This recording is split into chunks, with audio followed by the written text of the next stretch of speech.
Hi friends, welcome to Vidya's life style. இன்றைக்கி நம்ம வீடியோவில் அடை தோசை எப்படி செய்யுதுன்னு பார்க்கலாம். நல்லா ப்ரோட்டீன் நிறைந்த அடை தோசை தான். செம்ம டேஸ்ட்டாக இருக்கும். தேங்காய் சட்னி வச்சு சாப்பிட்டிங்கன்னா வேறு லெவலில் இருக்கும். இப்போ வாங்க இது எப்படி செய்யுதுன்னு வீடியோக்குள்ளே போகலாம். இந்த ஒரு டம்ளரில் வந்து இட்லி அரிசி எடுத்திருக்கேன். அரை டம்ளர் துவரம்பருப்பு, 1/4 டம்ளர் கடலைப்பருப்பு, 1/4 டம்ளர் கிட்ட வெள்ளை உளுந்து. இது உளுந்து சேர்த்திங்கன்னா ரொம்ப சாஃப்டாக இருக்கும். இதை வந்து நான் கழுவிட்டு ஒரு 2-3 மணி நேரம் ஊற வச்சுக்கலாம். கழுவிட்டு தண்ணி ஊற்றிட்டேன். இது கூட வந்து காஞ்ச மிளகா வந்து உங்கள் காரத்துக்கு ஏற்ற மாதிரி நீங்கள் வந்து போட்டுக்கோங்க. இந்த அடை தோசைக்கு வந்துட்டு தேங்காய் சட்னி, மிளகாய் சட்னிலாம் செம்ம டேஸ்ட்டாக இருக்கும். நான் வந்து தேங்காய் சட்னியோட தான் நான் தோசை செய்ய போகிறேன். அடை தோசை அரைக்கும் போது கொஞ்சம் எல்லாமே சேர்க்கணும். அதை நான் உங்களுக்கு என்னென்ன சேர்க்கணும்னு காட்டுறேன். அவ்வளோதான் ஃப்ரெண்ட்ஸ். இதுவுமே இந்த தண்ணியோட ஊறிச்சுன்னா நமக்கு அரைக்கிறதுக்கு ரொம்ப ஈஸியாக இருக்கும். இப்போ மூடி போட்டு வச்சுக்கலாம். ஒரு 2-3 மணி நேரம் கழிச்சு பார்த்துக்கலாம். ஃப்ரெண்ட்ஸ், இங்கே வந்து ஒரு 2-3 மணி நேரம் வந்து ஊற வச்சுட்டேன். இப்போ வந்து நம்ம மிக்ஸி ஜாரில் தான் போட்டு அரைச்சிக்க போகிறோம். அதுக்கு நம்ம வந்து அரைக்கிறதுக்கு ஜீரகம் வந்து 1 ஸ்பூன் கிட்ட போட்டுக்கோங்க. அடுத்து சோம்பு, இதையும் சோம்பு போட்டதுக்கப்புறம் இஞ்சி, அப்புறம் இஞ்சி போட்டதுக்கப்புறம் மிளகாவும் போட்டுக்கலாம். இப்போ கொஞ்சமாக வந்து ரொம்ப வந்து நைஸாக அரைக்கக்கூடாது, குறைன்னு தான் அரைக்கணும். இப்போ கொஞ்சம் கொஞ்சமாக அரைச்சி எடுத்துக்கலாம். இதுக்கு வந்து உப்பு கொஞ்சம் போட்டுக்கலாம்.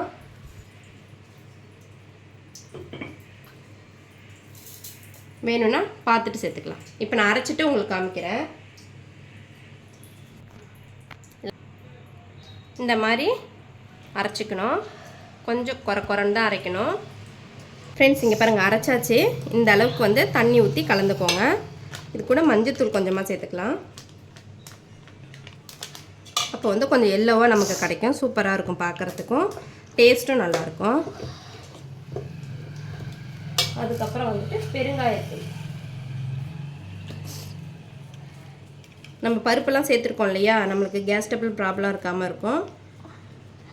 பருப்பு நிறைய சேர்த்ததால் வாயு எதுவும் இல்லாமல் இருக்கும். அதுக்காக வந்து நம்ம பெருங்காயம் சேர்த்துக்கோங்க. இதையும் நல்லா கலந்துக்கலாம். இதுக்கு வந்து வெங்காயம்லாம் வந்து கருவேப்பிலை, வெங்காயம்லாம் வந்து நம்ம கட் பண்ணிவிட்டு நம்ம வந்து வதக்கிட்டு சேர்க்கணும். அதை நான் உங்களுக்கு வந்து வதக்கும் போது காமிக்கிறேன். இப்போ இது ரெடியாக அப்படியே இருக்கட்டும். நம்ம அடுத்து வந்துட்டு பார்க்கலாம். வானல் காய வச்சு எண்ணெய் ஊற்றிருக்கேன். கடுகு, உளுத்தம் பருப்பு சேர்த்துக்கலாம். இது பொரிஞ்சதும் பெரிய வெங்காயம் கட் பண்ணி வச்சுருக்கேன். சின்ன வெங்காயம் இருந்தாலும் உங்கள்கிட்ட சேர்த்துக்கோங்க.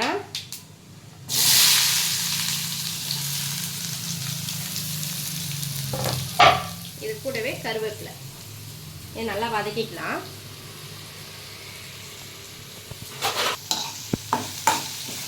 இதை வந்து நல்லா வதக்கிக்கோங்க.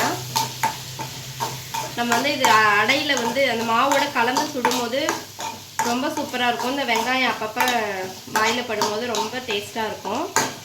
இப்போ நம்ம மாவில் வந்து உப்பு போட்டு அரைச்சிருக்கோம். இப்போ வெங்காயத்துக்கு கொஞ்சமாக வதங்கிறதுக்கு மட்டும் உப்பு போட்டுக்கலாம். வெங்காயத்துக்கு மட்டும் கொஞ்சமாக சால்ட்டு.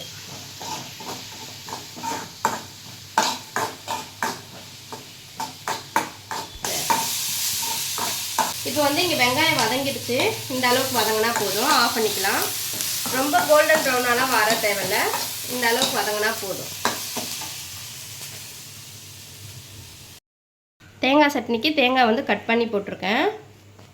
தேங்காய் கட் பண்ணி போட்டிருக்கேன். கொஞ்சமாக பொட்டுக்கடலை போட்டுட்டு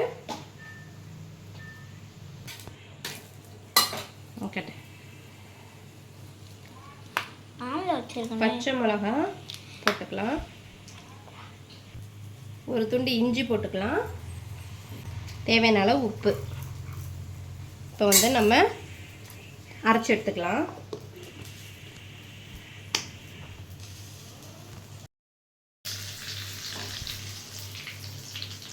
செய்ய பாருங்கள், சட்னி அரைச்சிட்டேன். இப்போ வந்து கடுகு, கருவேப்பிலை தாளித்து போட்டுற வேண்டியதான்.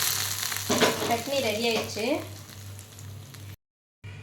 ஃப்ரெண்ட்ஸ், என் பையனுக்கு வந்து ஆனியன் போடாமல் என் பெரிய பையனுக்கு வேணுமா, அதனால் வந்து இதை பாருங்கள், ஆனியன் போடாமல் 2 அடை தோசை ஊற்றிட்டேன். அவன் பசிக்குதுங்கிறான். அவனுக்கு ஃபஸ்ட்டு நான் கொடுத்துட்றேன்.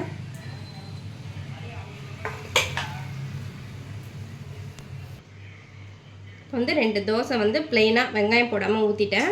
இப்போ அவனுக்கு சாப்பாடு கொடுத்துறேன். இப்போ வந்து உங்களுக்கு நான் வெங்காயம் போட்டு ஊற்றி காமிக்கிறேன். ஃப்ரெண்ட்ஸ், இப்போ வந்து இந்த வெங்காயத்தை வந்து நம்ம போட்டுக்கலாம்.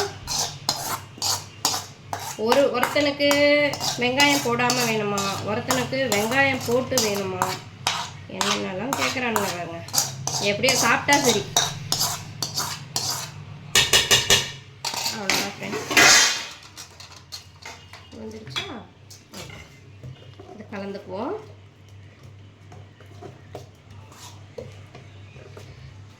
ஃப்ரெண்ட்ஸ், இப்போ வெங்காயம் போட்டது கொஞ்சம் கெட்டியாக இருக்குது, அதனால் கொஞ்சம் தண்ணி விட்டுக்கிறேன். செஞ்சு பாருங்கள், செம்ம டேஸ்ட்டாக இருக்கும். சில பேர் பூண்டு கூட போட்டுக்குவாங்க. நான் வெறும் இஞ்சி மட்டும்தான் போட்டிருக்கேன். இப்போ தோசைக்கல்ல ஊற்றிக்கலாம்.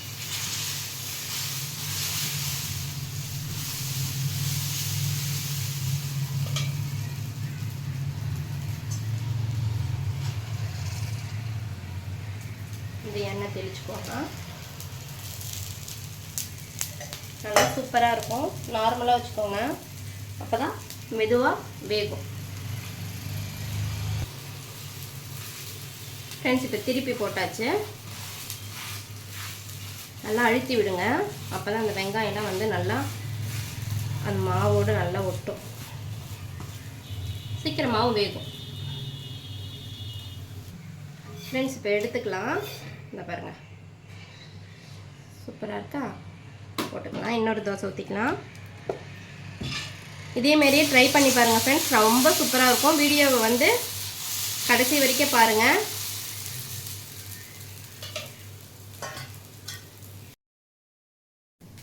ஃப்ரெண்ட்ஸ், இதே போல் அடை செஞ்சு பாருங்கள். உங்கள் வீட்டில் உங்களுக்கு ரொம்ப பிடிக்கும். இந்த வீடியோ உங்களுக்கு பிடிச்சிருந்தா லைக் பண்ணுங்கள், ஷேர் பண்ணுங்கள், கமெண்ட் பண்ணுங்கள், மறக்காமல் சப்ஸ்கிரைப் பண்ணுங்கள். தேங்க்ஸ் ஃபார் வாட்சிங்.